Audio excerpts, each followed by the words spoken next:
Olá, boa noite pessoal, tudo bem? Vamos falar um pouquinho sobre nutrição, um assunto que eu gosto tanto, que vocês me vêm tanto falando por aqui, né? Esperar o pessoal entrar aqui pra gente começar a nossa live.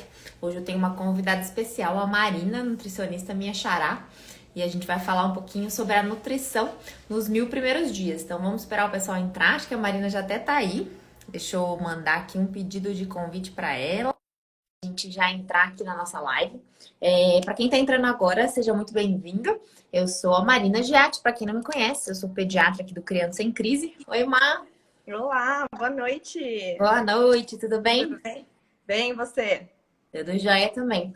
Tava aqui Então, falando pro pessoal, para quem não me conhecia, acho que a maioria me conhece aqui, né? Só uhum, a Marina, convidei minha xará, a Marina também, para fazer essa live sobre os 1000 primeiros dias. Vou dar uns minutinhos aí pro pessoal entrando, Mar.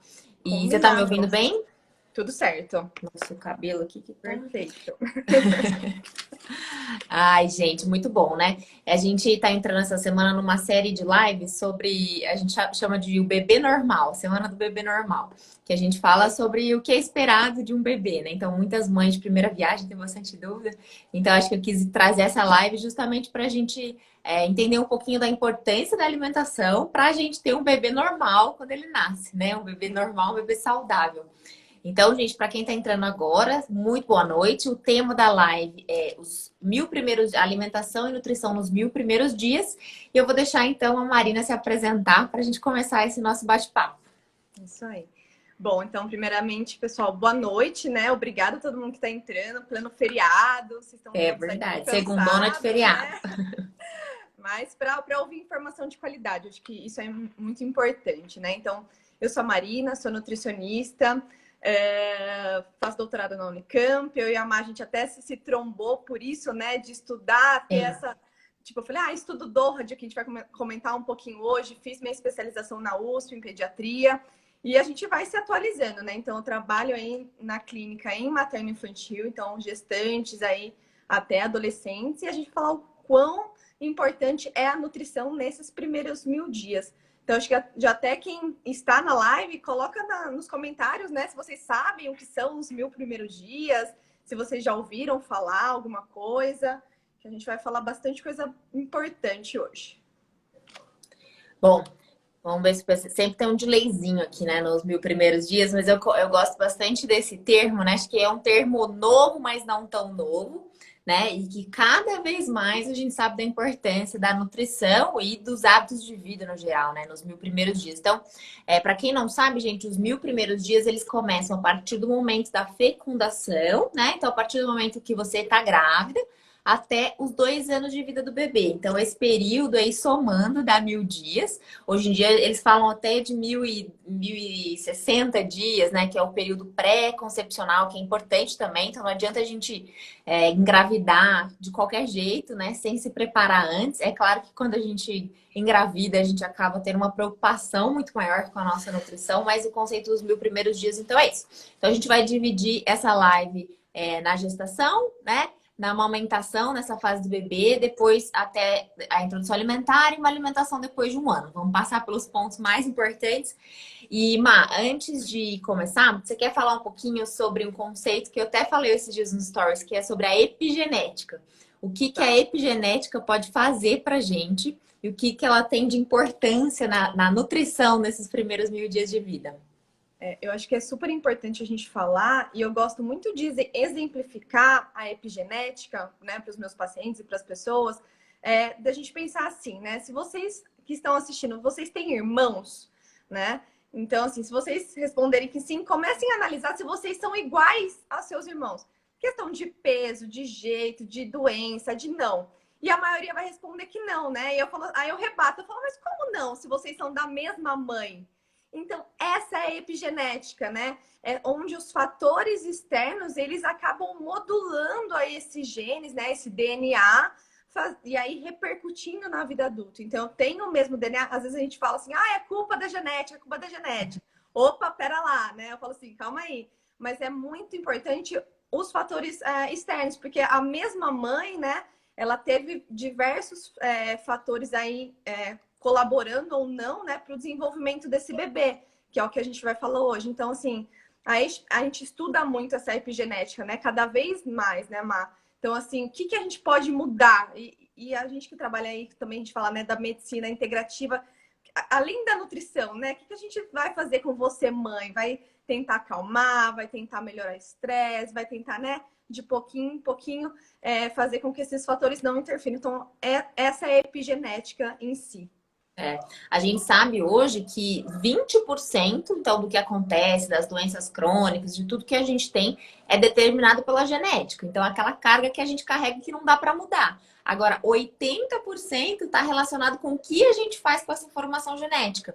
Então, eu posso ter um antecedente de obesidade, como eu tenho na família, eu posso ter um antecedente de hipertensão, mas se eu mudo os meus hábitos de vida e eu faço com que o meu DNA se modifique não na sua base, né, mas na sua conotação de metilação, é uma coisa complexa aí. Eu consigo mudar o meu destino. Então, vocês, nós, todos nós somos donos do nosso destino. Apenas 20% de tudo que a gente vai ter tá baseado na nossa genética, que não dá para mudar. O restante dá pra gente fazer muita coisa para melhorar, né, Márcia? Sim, eu falo, é passinho por passinho, né? Eu falo, a maternidade ela é carregada por essa culpa, por essa expectativa, né? Então, assim, engravidou.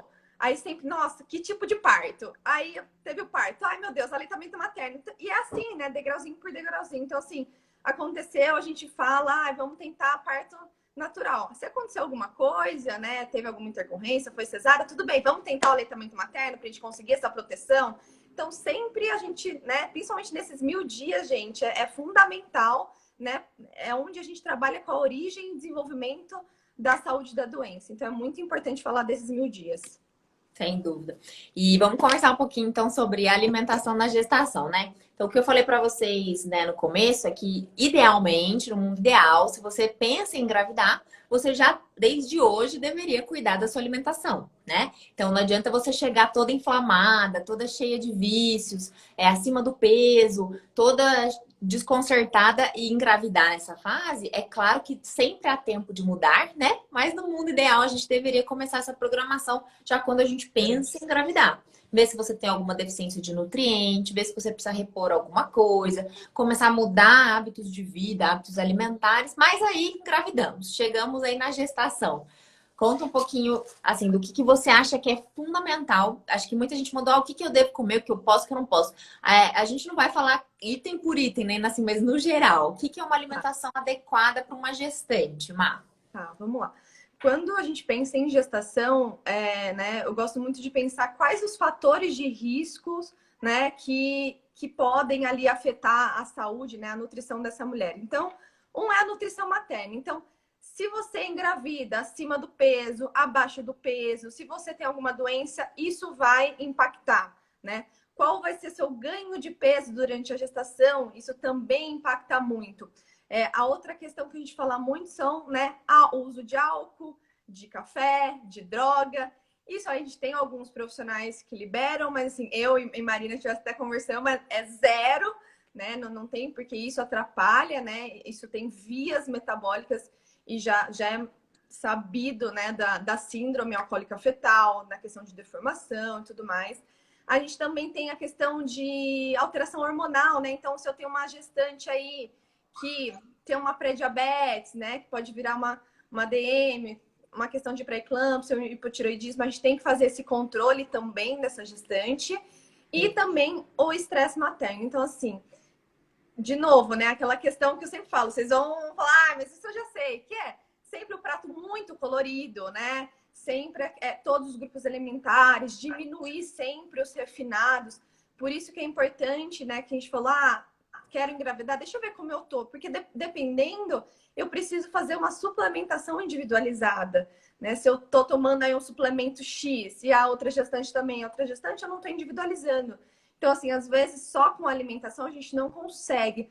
Eu acho que na gestação também a gente vai trabalhar muito com os trimestres, né, Má? Então, assim, primeiro trimestre, eu tenho aí sintomas, por exemplo, de náusea, de enjoo. Então, assim, como que eu vou uma boa nutrição se eu não estou conseguindo comer? Então, a nutrição ela vem também para melhora desses sintomas, né? E, consequentemente, aí cada trimestre tem um objetivo. Então, primeiro, de formação E segundo, aí, né, de crescimento, né? É onde o bebê começa a realmente crescer. Então, para cada trimestre, nutrientes são importantes. Então, que a gente falou ferro, ômega, colina, né? Metilfolato. Então, por exemplo, assim, metilfolato, né? Ácido fólico. Ai, tem nas folhas verdes escuras.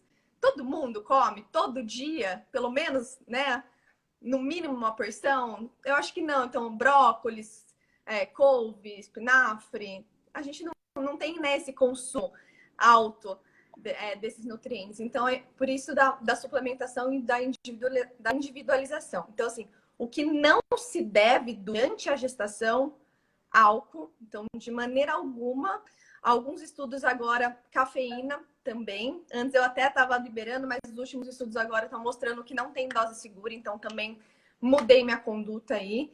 Drogas, enfim. Então, esse excesso também, né? Então, de açúcar, de doce. Então, a nutrição ela vai trabalhar com isso. Então, poder pode tudo, menos esses, assim. Então, uma alimentação bem equilibrada. E você falou da diabetes gestacional, né? E é uma coisa que eu sinto na minha prática que é negligenciada, no sentido de que, toda grávida tem diabetes gestacional. Isso aí é comum da gravidez. E a gente não pode encarar como sendo algo comum, né? É claro que os níveis, a gente quer níveis mais controlados de glicemia durante a gestação, isso é fato. Mas por que a gente quer níveis tão baixos? Porque a gente sabe das repercussões que isso vai ter para o feto. Então, hoje no Brasil, a gente tem aproximadamente 30% de gestantes que têm diabetes gestacional, que desenvolvem diabetes gestacional. E a grande maioria delas está totalmente relacionada com hábitos de vida. Não é porque ela tinha diabetes tipo 1 e aí continua diabética na gestação. É porque ela tem resistência à insulina, porque ela come mal, porque ela come um monte de carboidrato refinado, mesmo sendo magra, né? Já vi várias gestantes com aparência física de magra tendo diabetes gestacional, justamente porque se alimentam de forma inadequada. E a diabetes gestacional é uma das principais causas de mortalidade infantil, porque ela leva uma prematuridade. Então, isso é uma coisa que a gente pode atuar e deve atuar o quanto antes. Então, é muito, muito, muito importante a gente cuidar da nossa alimentação para prevenir uma das principais causas de prematuridade na infância, né? E aqueles bebês nascem gordinhos, né? Que são os bebês gigs de filhos de mãe diabética, mas isso não quer dizer que eles são saudáveis. Eles têm maior chance de fazer hipoglicemia, eles têm maior risco de nascer prematuro. A prematuridade, por si só, é o maior fator de risco de mortalidade em recém-nascido. Então, é fundamental a gente cuidar muito bem da glicemia, né? Fazer o teste de tolerância oral, que faz aí por volta de 24 semanas. Então, ter uma nutricionista aliada ao tratamento do obstetra é fundamental para a gente garantir que esse bebê não sofra as consequências de um diabetes gestacional. Porque para a mãe, na maioria das vezes, passa, né? A hora que depois que nasce o bebê, ela controla os níveis de glicemia e melhora. Mas para o bebê pode ficar sequelas do tempo que ele ficou durante a barriga com o estado hiperinsulinêmico. Então, a insulina está lá em cima. Isso causa um monte de degradação no bebê, isso pode levar a gordura no fígado, isso pode levar a alterações metabólicas, isso pode levar ao aumento da chance de diabetes no futuro, de obesidade. Então é muito importante a gente cuidar da alimentação, né? Acho que deu uma travadinha aqui. Você tá me ouvindo?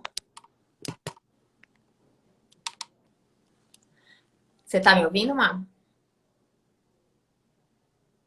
Não, eu tô lendo o seu lábio. Ixi. Eu vou te chamar de novo, tá? Tá. Vocês estão me ouvindo, pessoal? O meu áudio tá bom para quem tá entrando agora? Estão conseguindo me ouvir?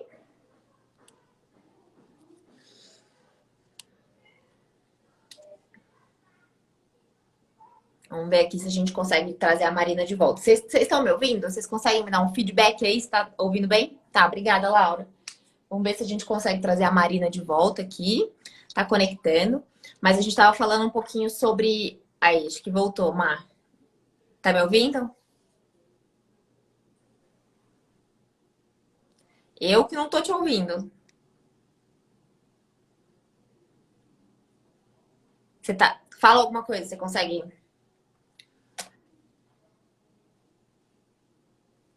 Acho que o pessoal tá me ouvindo aqui e você tá dando uma travadinha. Agora sim, agora voltou. Então, sim. Ah, o pessoal falou que eles estão me ouvindo. Não Eu tá vou, vamos, agora acho que zero? voltou, Má. Será? Agora foi. Então, a gente estava falando da Ai, diabetes estacional. Acho que agora foi. E uma curiosidade, gente, que eu não falei para vocês, mas que o líquido amniótico, o sabor do líquido amniótico depende da alimentação materna. Então, o bebê começa as suas preferências alimentares enquanto ele ainda está na barriga da mãe.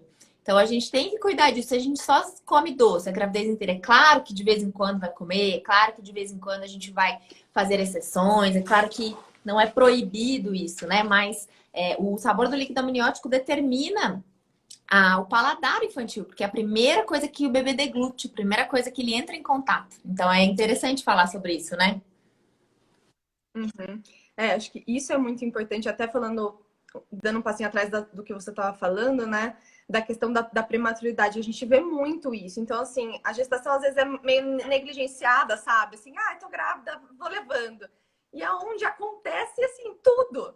Cara, é um bebê ali que está se formando. Então, assim, você ter um bebê prematuro ou um bebê gig, né, que você estava falando, a chance de eu ter uma criança obesa, né, assim, é muito maior. E aí a gente sabe, uma criança obesa, a chance de se tornar um adulto obeso é muito maior. Então, assim, a gente trabalhar com essa alimentação. Lógico, eu falo, a alimentação a gente vai trabalhando sempre, eu falo, desde a gestação, porque depois tem a lactação. Já vem trabalhando, eu sei que não é fácil, né? Isso que eu falou, pode doce? Pode, mas vamos tentar mudar esse paladar, vamos, né, trazer uma fruta seca, trazer esse doce de uma outra forma, sem ser do refinado, né? Então a gente consegue, com a alimentação, trazer essas estratégias para. E às vezes, tô com vontade de doce. Será que não é estresse? Será que você não está ansiosa? Né? Vamos trabalhar então? Vamos trabalhar com aromaterapia, com homeopatia, com meditação, com respiração. Então, Exercício. o nosso objetivo. E isso, com atividade física também, né? Então, tem vários pontinhos ali que a gente vai trabalhar. E é um processo, né? A gente precisa do médico, a gente precisa do Nutri acompanhando, né? Não dá pra, eu vou uma vez e tô bem. É um acompanhamento, porque tudo isso que a gente vai falar hoje é para trabalhar a prevenção, né? Para vocês não voltarem no médico para procurando remédio, né? A gente quer prevenir os babies. Falando em prevenção, Má, conta então pra gente o que é DORAD, o que é essa sigla que a gente tanto fala, que a gente combinou de conversar aqui com vocês. Eu falo, é muito difícil até nós, né, da área médica saber. Eu sempre estudei, mas só fui descobrir essa nomenclatura também há pouco tempo dentro da Unicamp. Mas são no país, né? Então existem grupos de estudos que estudam desenvolvimento origem desenvolvimentista da saúde e da doença. Então, onde começou isso? Começou que um grupo de pesquisadores pegou um grupo de adultos e eles viram que esses adultos tinham problemas cardiovasculares. Aí eles falaram, opa, não tá certo isso, vamos ver de onde é, né? Por que tá acontecendo? Eles voltaram no tempo e eles viram que eram adultos, né? Filhos de mães que tinham passado pela Segunda Guerra Mundial, né? Então, estresse, fome, né? Desnutrição. Então, opa, será que tem ligação? E eles começaram a estudar isso. Então, por isso que a gente fala dos 1000 dias. Hoje, todos os estudos que a gente tem, tudo que a gente tem é pautado nisso. E a gente, eu estudo também, trabalho muito com oncologia lá no Unicamp. E a gente trabalha muito isso. Agora, eles estão falando de obesidade infantil nos congressos, né, oncológicos. Por quê? Porque é ali na base que eu vou tratar essa doença. Então, a gente vê que existe uma correlação muito forte desse período com prevenção e surgimento de doenças. Então, é difícil para nós, né, ser humano, ver alguma coisa que não é palpável, né? Tipo, não tá fazendo efeito agora. Tipo, isso vai fazer efeito daqui a alguns anos. Então, acho que pra gente é mais difícil. Então, essa sigla é isso. São grupos de estudos aqui no Brasil. A gente tem lá na Unicamp, o pessoal. Então, assim, qualquer estudo que estude 1000 dias está também correlacionando isso, né, Mar? É importante dizer, quando a gente fala de prevenção, que quando a gente, por exemplo, gere uma menina, né? Se eu tô grávida de uma menina, eu estou determinando a saúde da filha dessa criança também, né? Porque a formação dos óvulos acontecem já dentro da minha barriga. Então, olha só a responsabilidade de quem está gerindo uma vida, né? A gente está influenciando nas próximas 2 gerações. Então, o que a gente faz hoje influencia no que os nossos filhos vão nascer e o que os nossos netos vão nascer. E assim por diante, né? É claro que a gente não vai conseguir cuidar de tudo e estar a par de tudo e fazer exatamente tudo de forma assim que a gente tenha controle, né? A gente não vai ter controle de tudo, mas se a gente souber de tudo que a gente faz e influencia na saúde dessa criança, eu acho fundamental, né? E acho importante dizer, assim, principalmente no comecinho, muita gente acaba descobrindo que tá grávida lá com, sei lá, 10 semanas, 12 semanas. Mas, gente, é tão importante planejar a gestação porque nesse período acontece a formação do bebê. Então, a formação do coração, a formação do cérebro do bebê. E se a gente não sabe que tá grávida e faz um monte de coisa que não deveria? É óbvio que às vezes a gente não sabe, ninguém tá querendo culpar as pessoas, mas é muito importante a gente pensar nisso, assim, que a gênese, o desenvolvimento do cérebro, por exemplo. O bebê precisa de muito ferro para desenvolver o cérebro, né? É um órgão que consome pra caramba. Por isso que as gestantes têm uma taxa tão alta de anemia. Porque há um consumo gigantesco de ferro. Então, o ferro não é só para a produção do sangue, mas é para o desenvolvimento do sistema nervoso central. Então, a gente precisa cuidar da alimentação dessa gestante a partir do momento que ela decide ficar grávida, né? A partir do momento que ela começa a tentar. Não só quando a gente descobre que está grávida. Ô, Má, vamos falar só um pouquinho, para você dar um exemplo assim, de alimentos dos nutrientes mais assim, importantes. É claro que tem vários nutrientes importantes, mas para o pessoal conseguir aproveitar e incluir na dieta aí das gestantes. O que você acha que é fundamental? Vamos lá. Então, como a gente falou do ferro, né? Então, onde a gente encontra ferro? Lógico, gente, suplementação também é muito importante, porque é isso que a gente estava falando, a demanda é muito grande. Então, é importante que seu obstetra peça esses exames para a gente ver, porque vai ter uma hora que eu vou demandar um ferro assim absurdamente. Se você tiver com nível baixo, né, você aí pode ter uma anemia. Então, ferro, onde a gente encontra, né? Nas carnes, a gente encontra nos grãos, né? Nas leguminosas aí. E como que eu posso fazer para melhorar a minha absorção de ferro? Né? Porque a gente pensa também assim, só na carne vermelha, tem os gestantes aí, né? Famílias vegetarianas. Então, por exemplo, vitamina C, né? Vitamina C aí ajuda muito nessa ação do ferro. Então, junto ali, ou depois das refeições, trazer, né, uma laranja, um limão, morango, mamão, tangerina, alguns acerolas, são alimentos aí ricos que né, ajudam aí na minha biodisponibilidade. A outra questão é do ácido fólico, né? Do ácido fólico, onde a gente encontra nos vegetais verdes escuros. Então, brócolis, couve, espinafre. Gosto bastante, né, desses alimentos. A rúcula, agrião tem um pouquinho também. Outro fundamental, que também a gente supõe o ômega 3, principalmente na forma de DHA, mas onde a gente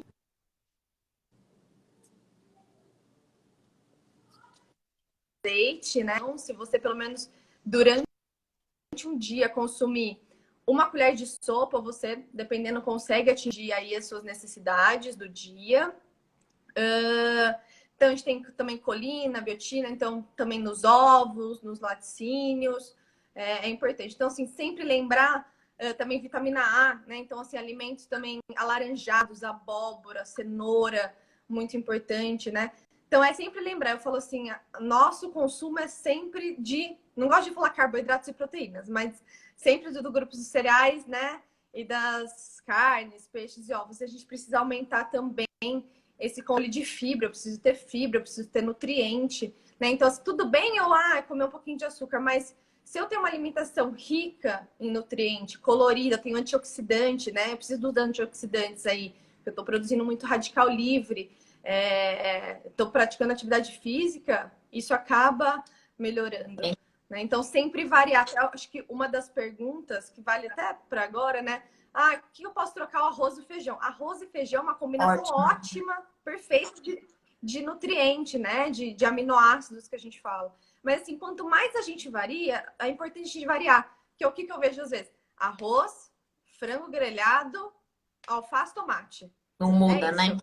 E olha lá.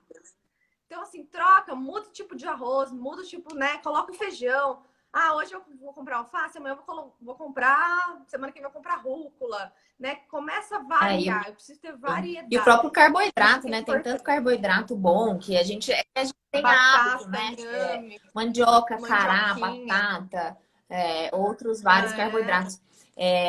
Com certeza. E outra dica também para melhorar a absorção do ferro, né? Dos grãos, é colocar de molho, né? Deixar de molho, porque daí a gente elimina. sim, fazer o remolho. Exatamente, a gente elimina os fitatos, né, e Exato. alguns antinutrientes que estão contidos nesses grãos, e a gente melhora realmente a absorção de ferro e de outros nutrientes. Então é importante deixar aí pelo menos umas 12 horas de molho os grãos para que a gente cozinhe com mais segurança. A Mari aqui ó, perguntou em relação ao ferro, que ela tem anemia no pós-parto, É. precisa comer verde escuro, mas dá cólicas no bebê. A gente vai falar um pouquinho de cólicas, mas assim, Mas, anemia precisa tratar. Anemia precisa de suplemento, né? A gente consegue uhum, uma quantidade X de ferro por dia, mas na maioria das vezes a gente não consegue ingerir a quantidade suficiente para tratar uma anemia, tá? Então, eu participei de um congresso vegetariano esses tempos, e eles falaram que, assim, para você consumir, em média, 2 miligramas por quilo, que seria uma dose bem baixa de ferro, você teria que consumir 1 quilo de carne por dia, né? Porque tem a questão da biodisponibilidade, do quanto você absorve. Então, assim, ninguém consegue comer 1 quilo de carne por dia. E vegetarianos terem que comer 800 gramas ou 1,5 quilo de feijão, também não dá. Então, assim, se tem anemia, tem que tratar, tem que tomar ferro via oral. Claro que alimentação. folha verde escura ajuda, é claro que você pode fazer o tipo de preparo, a gente vai falar sobre cólica, mas não tem jeito, precisa tratar, né? Muito bem. Mário, Acho que é isso também. Não adianta a gente tomar o suplemento se a gente não tem uma boa alimentação sim, também.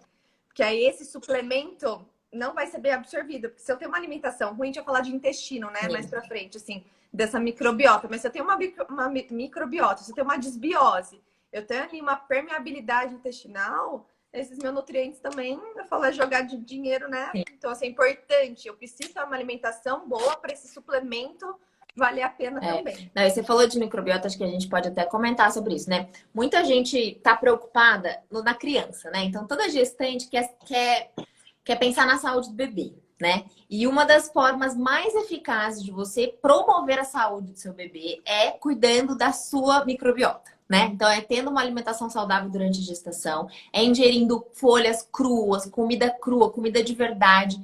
Parar com essa questão de abrir pacotinho industrializado, barrinha de cereal. Gente, isso é para uma eventualidade, uma vez ou outra, numa emergência. Claro que existem produtos bons no mercado, né? Não vamos generalizar, mas quanto mais à feira você for e menos ao mercado, melhor, né? Então a gente precisa, quando a gente cuida da microbiota da mãe, né, a gente determina a saúde desse bebê. É um bebê que tem menos cólica, é um bebê que tem menos alergia, é um bebê que tem menos chance de ter refluxo, é um bebê que tem menos chance de ser uma criança obesa no futuro. Então, gente, microbiota é a grande chave. E a gente, toda vez que a gente fala de microbiota, a gente pensa em probiótico. Não, então eu vou comer um monte de probiótico.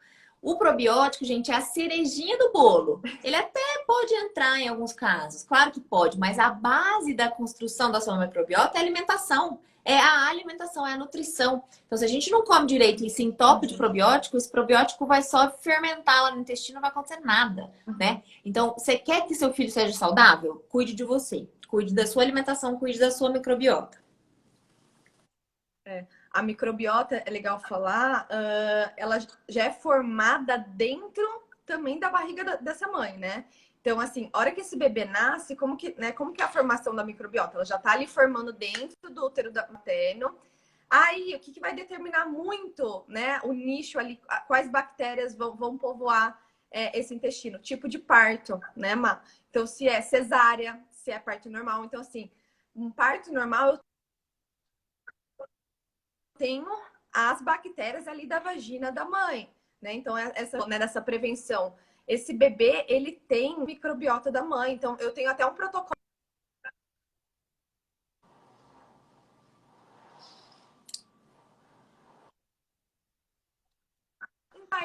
né? Trabalhar a alimentação dos pais. Eu trabalho, que eu deixo bonitinho, nossa, o bebê fica ali. Então, é isso. Nasceu, a gente fica muito bebê, bebê, bebê. E esquece. Então, duas questões, né? Na verdade, durante essa lactação.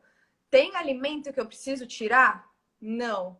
né? O que a gente vê muito. Ai, meu bebê tá tendo cólica, tá no... vai tirando, vai tirando, vai tirando. Daqui a pouco você tá super desnutrida, você tá sem nenhum nutriente, você precisa de energia, né? Muito mais também do que na gestação, porque você precisa ali produzir leite, você precisa cuidar, você precisa cuidar de você, você precisa cuidar da casa, você precisa cuidar do marido, você precisa cuidar de todo mundo. Então a demanda é muito grande, né? Então, assim, Deu uma travadinha aqui, mas acho que tá voltando. travou? Travou um pouquinho, mas acho que vai voltar. Voltou. Essa questão da... Melhorem o intestino, Travou um pouquinho aqui, mas melhor vou de começar. vocês. Acho que voltou, tá me ouvindo? Acho que tava falando da cólica, né? Vai Não, indo, eu é tô da ouvindo. cólica. Tô É ouvindo. justamente isso, assim, não tem nenhum alimento proibido, né? De jeito nenhum. Mas o que a gente percebe na prática, que os estudos mostram, é que quanto melhor a alimentação da mãe durante a gestação e durante os primeiros meses ali da lactação, menor a chance desse bebê ter cólica, né? A gente consegue, às vezes, relacionar algum alimento à cólica e a gente pode fazer um teste, né? Mas não é pra sair tirando tudo, porque, pelo amor de Deus, tem mãe que acha que tudo dá cólica no bebê. Na verdade, ela para de comer tudo, aí a alimentação dela vai pro saco. Não tem jeito, né? Mas existem sim alguns alimentos que a gente sabe que talvez em alguns bebês possam dar cólica. E uma coisa que as mães fazem é acabar tirando de forma preventiva, né? Isso não faz sentido. Até porque, gente, cólica não é uma regra. Tem muitos e muitos pacientes no consultório que nunca tiveram, nem sabem o que é cólica, nunca tiveram cólica, né? Então a gente tem isso na cabeça de que todo bebê vai ter cólica, mas muitos bebês, principalmente os bebês das mães, que se preocuparam com a alimentação, que se preocuparam com a microbiota, que se preocuparam com essa questão durante a gestação, tem um bebê sem cólica. Tem um bebê que passa liso ali, tranquilo, dá uma resmungadinha ou outra, que faz parte de um bebê normal, mas que na maioria das vezes não tem aquelas grandes sofrimentos, não. Eu vejo isso muito na prática, isso faz muita diferença. Não é para nenhuma mãe aqui que tem um bebê com cólica se culpar porque fez alguma coisa de errado, né? Não vamos falar sobre essa culpa. A gente só vai falar que quanto melhor você se alimentar, melhor o seu leite vai ser. E isso já tem vários estudos que comprovam, né? Então a gente tem estudos comparando, por exemplo, o leite de mães na África com malnutridas, né? Então aí a gente fala de aminoácidos, de proteínas, de mães que acabam consumindo só carboidratos simples, né? Só milho, arroz, que é o que elas tinham, né? E mães, por exemplo, da Europa, né? Que já tinham acesso a proteínas de boa qualidade, a gorduras de boa qualidade. E existe diferença. Existe diferença nesses leites. O leite da mãe que se alimenta melhor tem maior quantidade de proteínas, tem maior quantidade de ômega 3, tem maior quantidade de lipídios adequados. É claro, gente, que leite materno é bom de qualquer mãe, né? É uma excelente fonte de nutrientes vindo de qualquer mãe. Então, o leite da mãe da África que só come milho é melhor do que o leite de caixinha da vaca, sem dúvida nenhuma. Mas a gente consegue adequar e melhorar a qualidade do leite dependendo da sua alimentação. Então, a sua alimentação influencia no leite materno? Com certeza influencia. Isso quer dizer que tudo que você come passa diretamente para o bebê? Não, não é assim que funciona, né? Mas a gente precisa prestar atenção nisso. A Marina saiu aqui porque acho que estava travando um pouco. Vamos ver se ela consegue voltar. Mas essa questão da cólica, eu acho que é muito assim, de observação mesmo, né? Então, muitos bebês não vão ter cólica e a gente consegue passar bem tranquilo. Então, a gente não precisa fazer nenhuma restrição.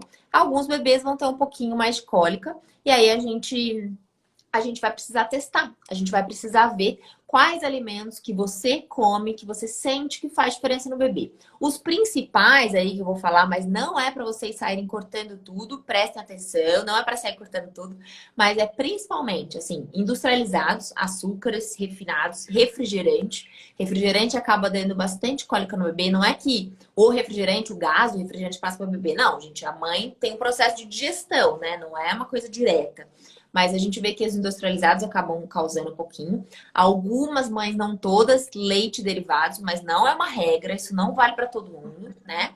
E algumas mães, alguns grãos, algumas coisas que fermentam mais, mas isso também não é uma regra, não é para sair cortando tudo, né, Má? Exatamente. É o que você falou, até alguém que estava falando aqui, né? Não é regra, não dá. E o que a gente vê é muitas mães tirando, tirando, tirando. E aí eu fico desnutrida. E aí muitas mães também não estão suplementadas, tão importantíssimo, né? Principalmente a IDHA, de novo, pela essa questão de desenvolvimento cerebral e tudo mais. Uhum. Então, não dá para falar. E cólica é isso.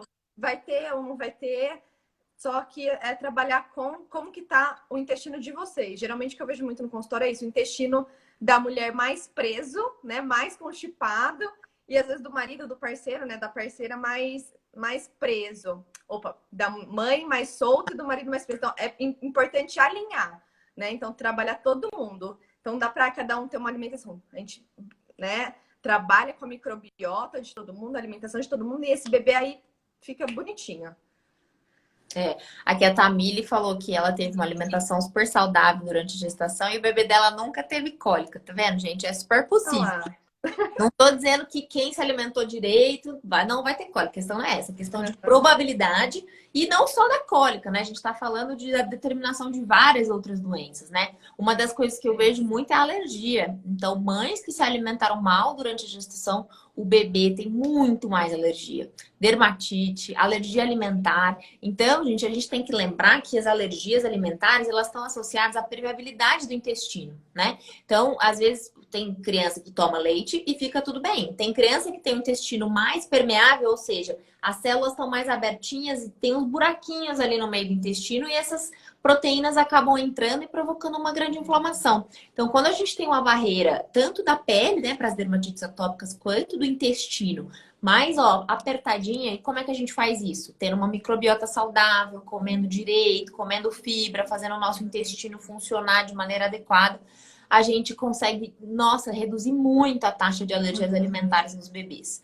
Esse boom de APLV que a gente tem hoje em dia, né, Má? Bastante paciente com alergia à proteína de leite de vaca, a gente certamente consegue relacionar a microbiota da mãe, tá? Tem a questão da introdução de fórmula precoce, né, de fórmula artificial precoce nos primeiros dias, até falei sobre isso essa semana, mas tem muito a ver com a microbiota intestinal. Ô, Má, você quer falar um pouquinho sobre alimentação no finalzinho da gestação, para favorecimento do parto normal, ou depois das 34 semanas? O que as mães devem evitar de comer? É, eu falo, quando ela já vem com a alimentação bonitinha, fica mais fácil no terceiro trimestre, É sabe? verdade. Então elas já é muito mais tranquilo. Então, assim, um dos alimentos que a gente tem alguns estudos, assim, mostrando ainda há pouco, vai depender de mãe, é a tâmara, né? Uhum. Então, eu acabo usando aí, dependendo da mãe, tem mãe que gosta mais ou não. Às vezes também eu preciso de um pouquinho a mais, então tem mãe já que já mudou o paladar e Enjoada, já acha muito doce, é já verdade. não aceita mais. Então, eu trabalho aumento também, principalmente no final, DHA. Aí trabalho muito com microbiota no terceiro trimestre também. E é importante a gente falar da questão do probiótico, porque, né? Ai, vamos usar probiótico à torta direita, porque a gente não sabe quais bactérias habitam o intestino de vocês, né? Então, aparentemente, eu e a Marina, a gente somos parecidas, mas ninguém sabe como tá lá por dentro, né? E se a gente usa o mesmo probiótico, e aí, né, pode acabar tendo um desfecho não favorável. Então, a alimentação, eu acabo trabalhando bem parecido, Deu uma travadinha aqui. né, de energia nesse terceiro trimestre, mas acaba no geral, na prática, eu acabo trabalhando bem parecido. Se há Ah, alguma legal. É que tem alguns estudos. orientação mais específica, Não, tem alguns estudos que mostram que depois das 34 semanas, para quem deseja um parto natural, reduzir abruptamente o consumo de refinados, açúcar e refinados, aumenta a chance de parto vaginal, né? Porque a gente inibe os receptores das prostaglandinas inflamatórias, então a gente tem essa correlação. Então, as mães que consomem, é claro que a gente precisa de carboidrato na gestação, né? A gente precisa adequar esses valores nutricionais, mas no finalzinho, lá depois das 34 semanas, para aumentar a chance do parto normal, a gente tem as tâmaras, realmente. Pode fazer atividade física, né? Pode caminhar, pode namorar, mas o consumo baixo de carboidratos refinados ajuda no parto normal também.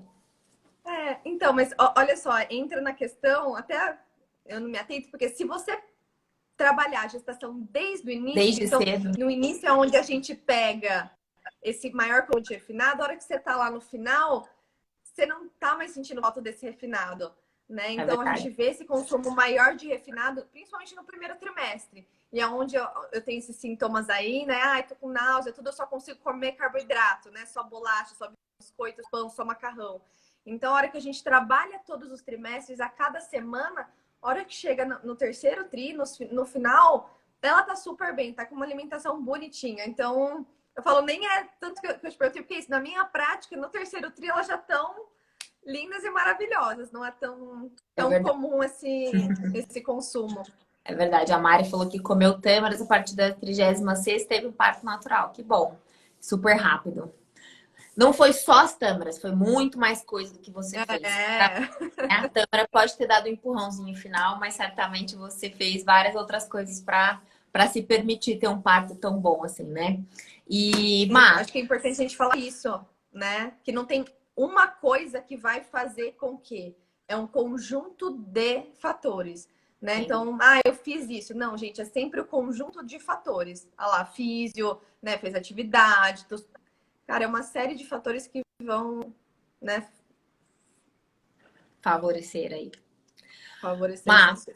daí a gente então nasceu esse bebê, a gente falou um pouquinho sobre alimentação durante a amamentação, né? Então, assim, a gente tem um gasto metabólico super alto durante a lactação, né? Então, a gente consome aí 500, 600, 800 calorias por dia só por amamentar. Inclusive, é um bom momento para as mães recuperarem o peso que elas ganharam durante a gestação, né? Porque existe um consumo metabólico muito alto. Então, essa mãe não pode fazer dietas muito restritivas, porque ela tá gastando muita energia para amamentar, né? Ela precisa de nutrientes adequados para passar para o leite materno, porque a gente sabe que a qualidade do leite depende da alimentação da mãe. Ela precisa se hidratar muito, né? Então a gestante precisa sempre estar com um copinho de água do lado. Tem alguns chás legais para a gente estimular a lactação, chá. Nada de inventar muita coisa, viu, gente? Mas assim, um chá de erva doce, um chá de camomila, um chá de hortelã, é super bem-vindo nessa fase. Muita, muita hidratação. E aí as mães ficam bastante ansiosas para a introdução alimentar, que acho que a Marina é uma grande especialista aí de introdução alimentar. Quando que a gente deve começar? E vamos falar rapidamente aí sobre os pontos importantes. Claro que a gente não vai falar tudo sobre introdução alimentar, mas acho que vale a pena a gente pontuar algumas Da coisa. coisinhas bem importantes. Acho que dá até para você fazer o gancho, né, do bebê normal aí, né? O que é normal, né? O que a gente ouve eu preciso começar 6 meses. Por quê? Mais ou menos com 6 meses eu tenho todo ali o desenvolvimento, né? Fisiológico, digestório, enzimático, né? O meu trato gastrointestinal tem sustentação de tronco e cabeça. Mas a gente tem bebês que com 5,5, às vezes 5, né? Mas já tá pronto. Bebês com 6, 6,5, né? Que ainda não estão. Então, importantíssimo, né? A avaliação do pediatra. Então, primeiro aspecto é sustentação. Ele tem que estar firminho. Eu não começo antes de estar sentadinho, bonitinho. Porque eu Sem falo dúvida. muito pra mãe, você iria conseguir comer Irritável. se você tivesse mole? Tipo, você não tem firmeza. Então, assim, se por fora você não tá bem por dentro, né? Então, a chance de eu ter uma reação alérgica, alguma coisa, Engasgo. e aí entra. E a frustração também, né? Porque ele não tá pronto, ele não vai conseguir comer. Você jogou sua expectativa lá em cima, nossa, vai comer 6 meses, vai abrir o bocão. Né? Você fica chateada, você se frustra. Então, assim, aspectos de prontidão. Então, sustentação de tronco-cabeça, interesse, né? Tipo, ficar olhando, né? Querer pegar as coisas. A outra questão, protusão de língua, né? Então, se essa língua tá para fora, tá para dentro, né? Então, a gente vai aos poucos. Então, o primeiro mês é muito de aprendizagem, né? Eu chamo até a fase do aprendiz. É a fase do aprendiz. Ele não vai comer. E aí, sim, a gente vai falar muito, né, de fórmula, de leite materno. O que é legal? Então, um ponto materno é que eu não atrapalho a absorção dos meus nutrientes. Então, esse bebê vai estar bem nutrido, gente. Então, até 1 ano, leite materno e fórmula é o principal alimento desse bebê, né? O alimento não ele vai complementar. Então, o principal alimento desse bebê até 1 ano é o leite. Nada de leite de vaca, leite de amêndoa, nada. Leite materno ou fórmula infantil, né? Então, acho que é isso importante aí, 6 meses começar. E eu gosto de falar assim que a introdução alimentar é a porta do sucesso da introdução dos hábitos de vida, né? Dos hábitos alimentares. Se a gente faz uma introdução alimentar adequada, gente, a chance dessa criança comer bem é tão grande, né? Agora, se a gente faz uma introdução querendo que a criança coma volume e não qualidade, aí a gente começa errado, né? Já começa com o pé lá dentro da jaca, porque a gente começa a dar biscoito de maisena, bolacha, água e sal, biscoito de polvilho. Por quê? Porque a criança come, né? Lembrando que o leite materno ele tem um sabor adocicado, então a criança inicialmente tem um pouquinho dessa preferência pelo sabor doce, por isso que às vezes é até mais fácil elas aceitarem as frutas do que o salgado a princípio, né? Nem toda criança é assim, mas no começo. Mas se a gente molda o paladar dessa criança desde o começo, a vida fica muito mais fácil, né? E eu costumo dizer que a época de introdução alimentar, a gente consegue modular a alimentação da família toda. Porque se a criança come o que os pais comem, além de facilitar o processo de fazer a comida, né? Isso melhora muito a alimentação da família também, porque a família acaba se preocupando mais com o que está colocando na mesa. Eu acho que é essa questão. Todo mundo, quem não passou na gestação, né, ou na lactação com nutricionista e vai procurar, fala muito assim, a gente vai comer igual ele. Não, o bebê que vai comer Ele igual tem que você. comer igual Então, você. essa pergunta, como que tá a alimentação de vocês? Então, esse primeiro mês, eu falo, é o mês do planejamento, né? E introdução alimentar, eu falo também que é eterna, porque eu tenho muito adulto que precisa passar por introdução alimentar. Introdução de novo, né? Então, é uma oportunidade única para a família melhorar, né? A gente vai falar depois da alimentação de um ano, porque também depois da introdução alimentar, fiz a introdução alimentar e tá tudo certo. Não, né? É um hábito. Então, você falou do sabor. É importante também a gente estimular o sabor amargo, né? Isso também vai fazer com que eu tenha uma alimentação saudável. Então, os cítricos, os ácidos, os amargos, a gente precisa estimular. E aí, acho que até outra pergunta pra gente, que foi uma das perguntas que uma das mães fizeram aqui, é disso, dos métodos, né? Porque é isso, hoje a gente ouve, método é tradicional, é BLW, é papinha, é participativa, o que é? O que eu faço? E aí eu falo assim, a gente vai fazer o que vai funcionar com você, né? A gente vai fazer o que vai funcionar. Eu não sei, não adianta eu falar, eu quero fazer assim, eu quero fazer assado, porque também é aquela questão da frustração. A hora que eu falo, eu vou fazer BLW, ou senão, eu vou dar papinha. E ele é de outro jeito, você, nossa, não deu certo. Né? Então é importante a gente também falar que o BLW, ele é um método, uma abordagem, ele vai oferecer esses alimentos em pedaço, né? Mas ele fala que o bebê ele tem que estar pronto. Então você não vai ajudar em nenhum momento. Então a gente confunde um pouco. Eu falo, né? Tem que ser a participativa, que é a que eu mais gosto e a gente orienta, né? Testa no amassadinho, dê um pedaço, ele precisa ali, né, nesse primeiro mês, pegar, sentir, cheirar. É um processo de aprendizagem. Ninguém, né, no enfio, chega aqui e fala, Marina, vem aqui, eu vou, olha esse, sei lá, olha isso daqui, olha, tá vendo um alimento, abre a boca. Você não vai abrir e enfiar na boca, né? Você vai olhar, você vai tocar, você vai sentir. Então, sempre colocar o pé no chão. De quem que é a expectativa? Sim. É do bebê? É sua? Né? Vocês querem que ele coma quantidade ou qualidade? Né? Ele tá com leite, ele tá bem nutrido. Nesse primeiro mês eu falo, a gente vai testar. E até uma das mães colocar. Às vezes é questão de semanas para ele começar a comer melhor. Por que comer melhor? Porque ele tá se desenvolvendo, né? Então, assim, questão orofacial, né, Mati? Tipo, ele, come alguma coisa, joga para fora. Tá jogando para fora. Não, ele só tá aprendendo a deglutir. Né? Então, é umas semaninhas aí pra gente expor esse bebê ao que ele... E por isso é importante a consulta, né, com o médico, que a gente vai avaliar cada bebê. E cada bebê vai se desenvolver de um jeito. E, gente, expectativa, né? Lógico, a criança passou 9 meses dentro da barriga, depois 6 meses só comendo, tomando leite. De repente, a gente quer que em uma semana a criança esteja batendo um pratão, né? A gente não consegue mudar nenhum hábito em dias. Quem dirá uma criança que não tem? Então, a gente precisa ter paciência, né? E esse começo é o que a Marina falou. Acho que é muito mais relacionado à qualidade do que à quantidade, né? Baixar expectativas em relação à quantidade, porque, inclusive, assim, forçar a barra em relação à quantidade cria maus hábitos alimentares, né? Aquela criança que só come, só tem que raspar o prato, senão vai ficar de castigo, tem que raspar o prato, senão não vai brincar, tem que raspar o prato. Gente, isso cria uma relação com o alimento tão ruim, né? Que a alimentação se torna um momento não prazeroso, um momento de castigo, um momento em que a criança já senta na mesa já de saco cheio, porque ela precisa comer, senão ela não vai brincar. Então a gente precisa entender isso. E a gente tem um mar de obesidade hoje em dia, porque a gente tem esses hábitos ruins, né? Quando criança, a gente está enfiando a comida goela abaixo e depois a gente tem que tirar a comida à força. Alguma coisa não tá certo aí, né? Perguntaram Exatamente isso. aqui sobre se ofertar separado ou em sopa misturado. Má, essa, Ó, vou até pegar aqui. essa a Eu gente tenho tá aqui craque. de. Vou mostrar aqui, ó. Não vou mostrar a marca. Vocês sabem o que é isso, né? Enfim. Tem uma comida aqui. Vocês sabem me dizer o que tem aqui dentro? Ai, Se alguém adivinhar, eu dou um prêmio. Então, ninguém sabe o que tem aqui dentro, né? Ah, não vai estar. É exatamente o que a gente tem que pensar no bebê. Quando você não consegue distinguir o que tem, não é bom. Então, por dois fatores. Então, sempre a gente vai ofertar separado, porque ele precisa fazer o processo de aprendizagem. Então, ele vai ver som.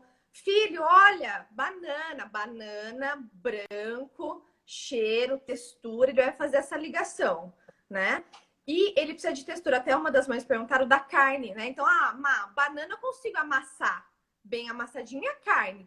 Eu vou picar. Então, nada de mixer, nada de liquidificador, eu vou picar. Porque eu preciso ter textura. Eu preciso que esse bebê mastigue. Por quê? Erupção dentária, desenvolvimento de musculatura, né? fala. Questão de fala, textura, desenvolvimento. É uma série de coisas. Aí, se eu bato, porque o que é mais fácil você comer? Uma sopa ou mastigar?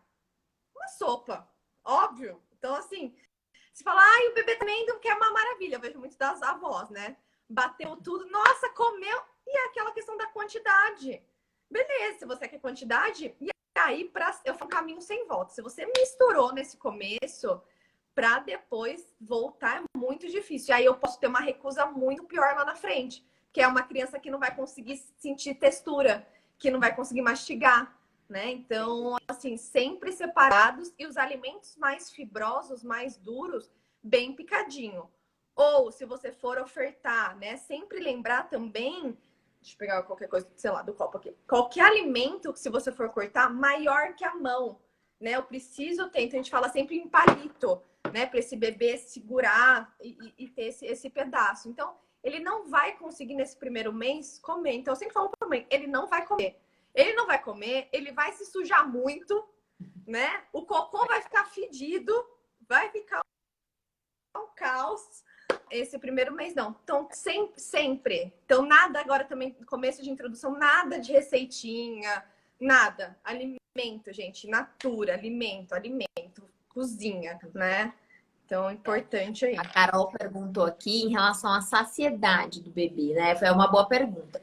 Eu costumo dizer assim que os bebês, até eles aprenderem assim, a ir até o alimento sozinhos, eles têm uma tendência a se saciarem de maneira razoável, assim, né? Eles não comem por gula, eles não costumam comer mais do que devem. Eu costumo dizer, se você tá ofertando alimentos saudáveis, não se preocupe tanto com a quantidade em excesso. Na maioria das vezes, o bebê de 6, 7 meses, ele vai ter um boom ali de crescimento, ele vai ganhar um pezinho, mas normalmente quando ele chega ali perto de um ano, ele desacelera esse crescimento. Então, ele vai fazer uma reserva até mais ou menos um ano, né? Bem grosseiramente dizendo.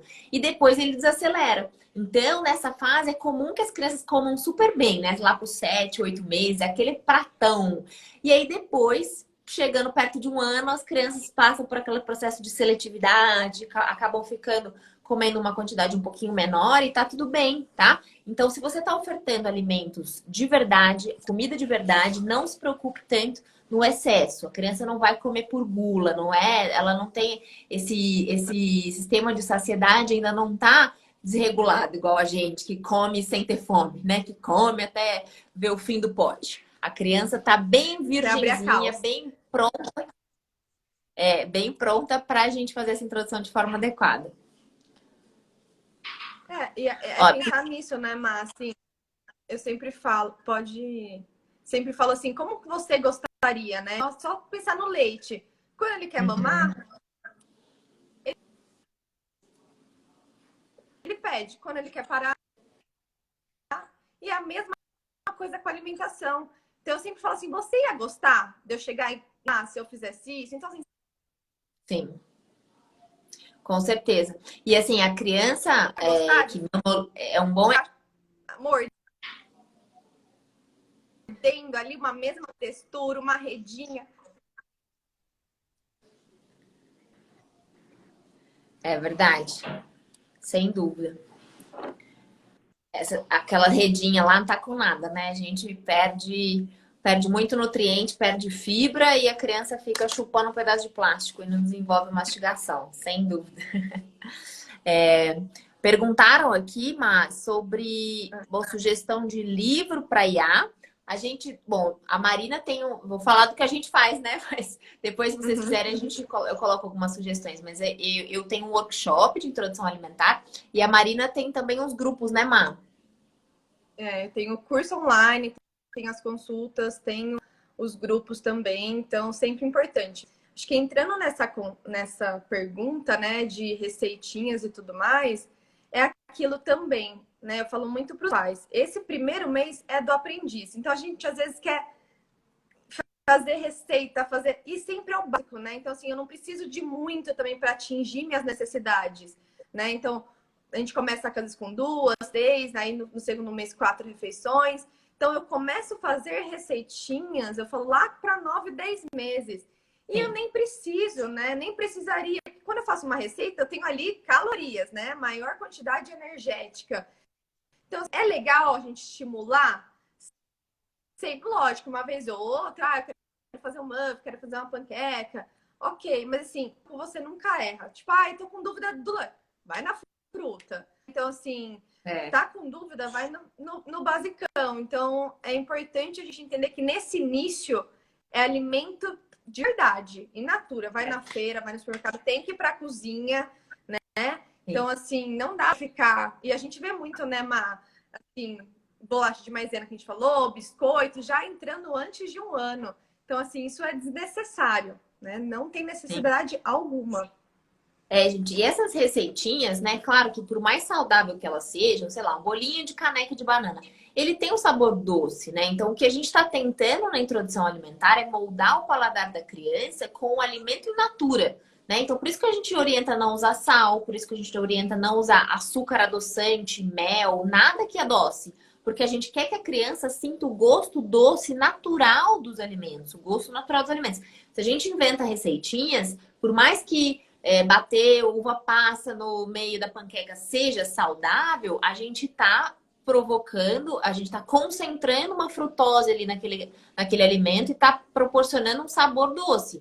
Ela vai ter a predisposição a aceitar só coisas doces. Se a gente der um bolinho todos os dias, ela não vai aceitar a fruta inteira, porque ela vai querer o bolinho, além dele ser mais gostoso, porque a gente também acha que é mais gostoso, a textura é mais molinha, mais fácil de comer, então a gente precisa fazer essa introdução de uma maneira em que a criança esteja habituada com as comidas de verdade e que as receitinhas sejam bônus, né? Seja de vez em quando, seja numa ocasião, seja numa uma coisa eventual, para que a gente molde o paladar da criança com os alimentos de verdade.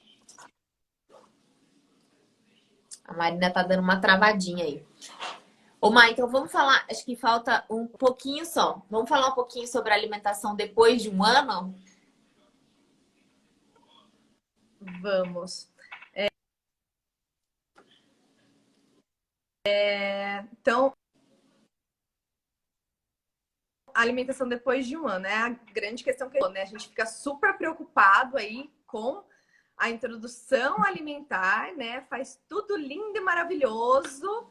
Não, a alimentação depois de 1 ano também, né? Zero açúcar, a gente pode. Então, comida, até voltando um pouquinho no que a gente estava falando de sabores, a gente precisa ir para a cozinha e entender que os alimentos preparados de formas diferentes nos trazem sabores diferentes.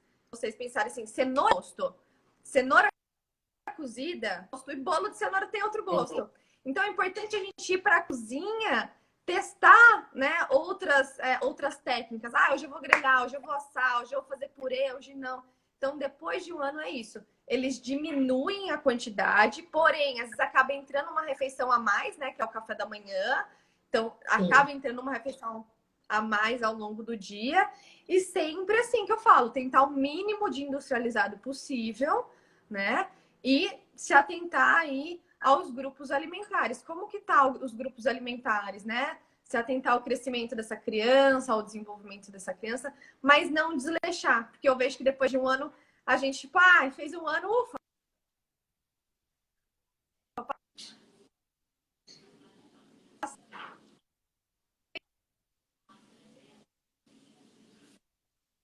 introdução alimentar.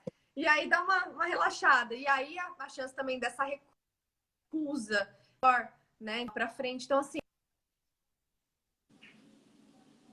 se a gente está falando de alimentação nos 1.000 primeiros dias, é pra gente. Voltou. Opa, deu uma travada. Né? Pensar que são da gestação, né, da lactação, introdução alimentar, foi de base para manter que depois de 2 anos pode açúcar. Não, continua, né? Eu falo assim, a vida apresenta. Tipo, você não precisa apresentar, a vida é apresentar. Então, assim, é importante a gente estimular e a gente tem alimentação ruim. Então, acaba. Isso também é outra coisa que eu vejo. O prato da criança também tá lindo, maravilhoso, e dos pais, não. Eu falo, Tá aproveita, ruim, já que você vai dar ali, dar a fruta, né? Se tá fazendo para ela, faz para você também. Então, né? É a alimentação da família. E a criança vai ser estimulada por vocês, né? Então, vocês são os exemplos, né? Você é o exemplo de alimentação. Então, não faz sentido para ela comer uma coisa e você estar comendo outra. Ixi, deu uma travadinha agora no final, mas acho que é muito isso, assim. O exemplo é tudo, gente. Se a gente der exemplo, não é só para alimentação, né? Para tudo que a gente faz na vida. As crianças são os nossos reflexos. E não adianta, né? Às vezes eu pego no consultório crianças mais velhas, 4, 5 anos, que aí a criança tá acima do peso. Aí a mãe vira pra criança e fala: Mas eu falei que não era para ele comer não sei o que lá, bolacha. Mas eu falo: Mas escuta, minha senhora, quem é que compra? Quem é que come? Quem que tem disponível, né? Quem que faz a compra? Então, se você não dá exemplo, eu posso comer, você, ele que não pode, porque ele tá acima do peso. Não existe isso, né, gente? Se a gente não mudar a nossa cabeça, não mudar os nossos hábitos, a gente não vai conseguir transmitir esse desejo de ter hábitos saudáveis para as crianças. E outra coisa que a Má falou que é muito legal, assim, faz 2 anos, a mãe tá ansiosa para dar doce. Gente, a criança muitas vezes nem pede, né? Se ela teve uma introdução alimentar bacana, essa criança não pede doce. Às vezes ela toma um refrigerante, come um docinho, acha aquilo estranho, porque ela nunca foi apresentada. Então, é isso aí que a Má falou, deixa a vida apresentar. Vai numa festinha na escola, vai num evento, vai comer alguma coisa de vez em quando, ok. Mas a gente não precisa incluir na rotina porque pode. Porque não poderia nunca. Eu não posso comer doce todos os dias. Nós adultos não podemos comer doce. Por que que uma criança poderia, né? E muitas vezes a gente nem tá preocupado só com o peso, né? Não existe pessoas que comem mal que são saudáveis, mesmo elas sendo magras. Então a magreza não é sinal de saúde. A gente tem que mudar os hábitos porque isso interfere em tudo, né? Então a gente pega muito magro com exames todos alterados porque come tudo errado, né? Acho que já deu, vão cortar a nossa live aqui, que já deu 1 hora. Queria agradecer muito, muito a sua presença. Agora no finalzinho tá travando, eu não tô te ouvindo. Não sei se você tá me ouvindo bem.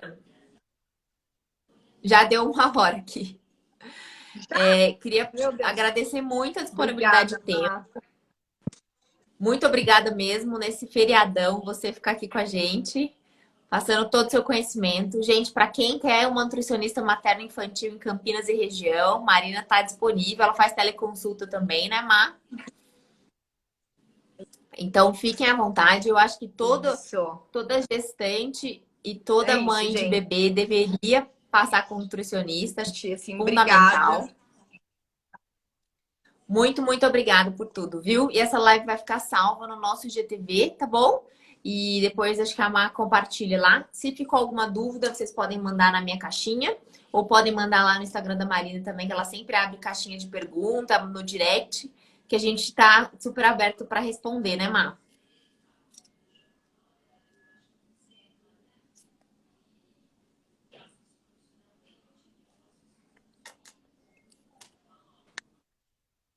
Gente, obrigada, Má.